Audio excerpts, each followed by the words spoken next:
రాజధానిపై జగన్ మరోసారి కీలక వ్యాఖ్యలు చేశారు. మావిగన్ను క్యాపిటల్ గా ప్రకటించాలని పేర్కొంటూ వస్తున్న ఆయన తాజాగా విజయవాడే రాజధాని అని స్పష్టం చేశారు. సూసైడ్ చేసుకున్న క్రాంతి కుమార్ కుటుంబాన్ని పరామర్శించిన సందర్భంగా ఆయన మాట్లాడారు. ఈ ఘటనలు సోకాల్డ్ రాజధానిలో జరుగుతున్నాయని విమర్శించారు.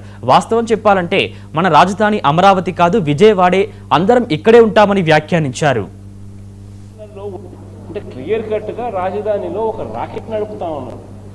పోలీస్ స్టేషన్లో పనిచేసే సిఐ, ఆ సిఐకి ప్రొటెక్షన్ సిపి, ఆ సిపికి ప్రొటెక్షన్ డీజీపీ, ఆ డీజీపీకి ప్రొటెక్షన్ చంద్రబాబు నాయుడు గారు. ఇదే మాదిరిగా ప్రొటెక్షన్ ఒకరికొకరు ఇచ్చుకుంటా పోలీస్ స్టేషన్లలో ఉండాల్సిన వీడియో కెమెరాలు,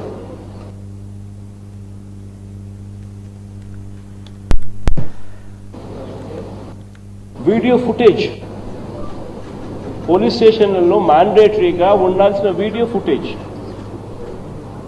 డిలీట్ అయిపోయింది.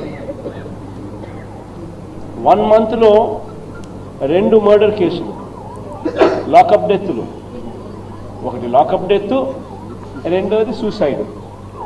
ఒక రిమాండ్ రిపోర్ట్లో చూస్తే,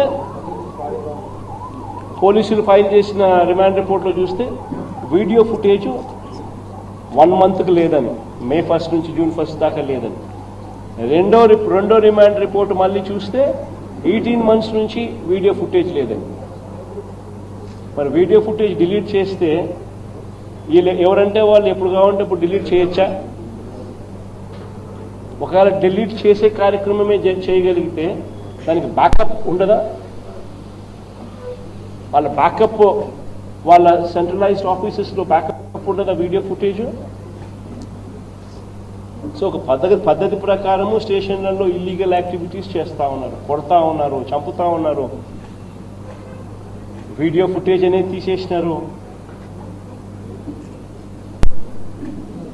కంప్లైంట్లు ఇస్తే కంప్లైంట్ చెత్తబుట్టలో పడేస్తూ ఉన్నారు.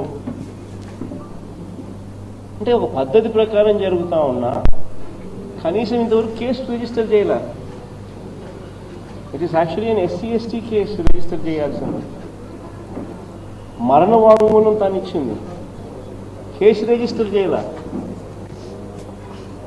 వాళ్ళ కుటుంబానికి ఏం పరిష్కారం చెప్తా ఉన్నాం అంటే క్లియర్ కట్గా రాజధానిలో ఒక రాకెట్ నడుపుతా ఉన్నారు.